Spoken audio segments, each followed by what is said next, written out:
বিদেশে পাচার হওয়া অর্থ দেশে ফেরানোর বিষয়ে ঢাকা সফররত মার্কিন প্রতিনিধিদের সঙ্গে আলোচনা করেছেন অর্থ ও বাণিজ্য উপদেষ্টা সালাউদ্দিন আহমেদ। রাষ্ট্রীয় অতিথি ভবন পদ্মায় মার্কিন প্রতিনিধি দলের সঙ্গে বৈঠক করেছেন অর্থ বাণিজ্য উপদেষ্টা।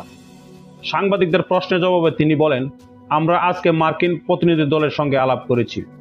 আমাদের মূল আলোচনা ছিল তাদের ট্রেজারি ডিপার্টমেন্ট ও ইউএসআইডির সঙ্গে, বিশেষ করে আর্থিক সংস্থার আর্থিক খাতের যে সহায়তা দরকার সেটা।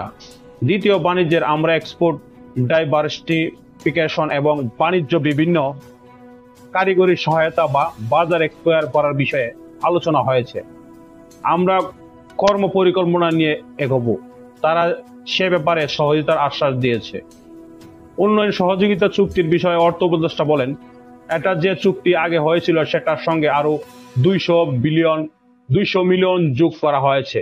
আগে যা ছিল তার সঙ্গে এটি যুক্ত হয়েছে, তার মানে আরো বাড়তি টাকা তারা দেবে। পাচার হওয়া অর্থ ফেরাতে সহযোগিতা চেয়েছি কিনা জানতে চাইলে তিনি বলেন, এগুলো সব আলাপ হয়েছে, আমরা পরে বিস্তারিত আলোচনা করে বলবো। যুক্তরাষ্ট্রের রাজস্ব ও অর্থ দপ্তরের আন্তর্জাতিক অর্থায়ন বিষয়ক সহকারী আন্ডার সেক্রেটারি ব্রেন নেমেনের নেতৃত্বে 6 সদস্যের একটি প্রতিনিধি দল ঢাকায় আসে। দিল্লি সফর শেষে এই প্রতিনিধি দলের সঙ্গে যোগ দিয়েছেন মার্কিন পররাষ্ট্র দপ্তরের দক্ষিণ ও মধ্য এশিয়া বিষয়ক অ্যাসিস্ট্যান্ট সেক্রেটারি ডোনাল্ড লু। এদিকে বাংলাদেশের উন্নয়নে অন্তর্বর্তী সরকারের অগ্রাধিকার খাতে $200 মিলিয়ন সহায়তা দিল মার্কিন যুক্তরাষ্ট্র। বেলা 11টায় রাষ্ট্রীয় অতিথি ভবন পদ্মায় উন্নয়ন সহযোগিতা চুক্তির আওতায় এই অর্থ দেওয়ার জন্য কথা জানান ইউএসএআইডি ডেপুটি অ্যাসিস্ট্যান্ট অ্যাডমিনিস্ট্রেটর অঞ্জলি কৌর। অঞ্জলি কৌর বলেন, বাংলাদেশের নতুন অন্তর্বর্তীকালীন সরকারের সময়ে প্রথমবারের মতো যুক্তরাষ্ট্র প্রতিনিধি দলের সঙ্গে অংশ হতে পেরে ভালো লাগছে। আমরা সরকারের সঙ্গে একটি চুক্তি স্বাক্ষর করেছি। এর আওতায় সরকারের অগ্রাধিকার খাতে $200 মিলিয়ন সহায়তা দেওয়া হবে। আমরা অন্তর্বর্তীকালীন সরকারের সঙ্গে কাজ করতে চাই। আমরা এখন চুক্তি অনুযায়ী কাজ করব। এই চুক্তি মূলত সরকারের অগ্রাধিকারমূলক কাজগুলো এগিয়ে নেওয়ার জন্য।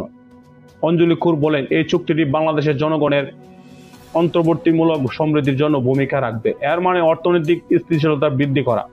আমরা স্বাস্থ্য শাসন ব্যবস্থার দিকে গুরুত্ব দিচ্ছি। তরুণদের ক্ষমতায়ন নিশ্চিত করে তারা যাতে দেশের জন্য ভূমিকা রাখতে পারে সেদিকে নজর দিচ্ছি। বাংলাদেশের জনগণ এখানে মূল অগ্রাধিকার। আমি ডক্টর ইউনূস সহ অন্যান্য উপদেষ্টাদের ধন্যবাদ জানাতে চাই। তাদের সাথে খুবই গুরুত্বপূর্ণ আলোচনা হয়েছে। আমরা সামনে একসঙ্গে আরো কাজ করার প্রত্যাশা করছি।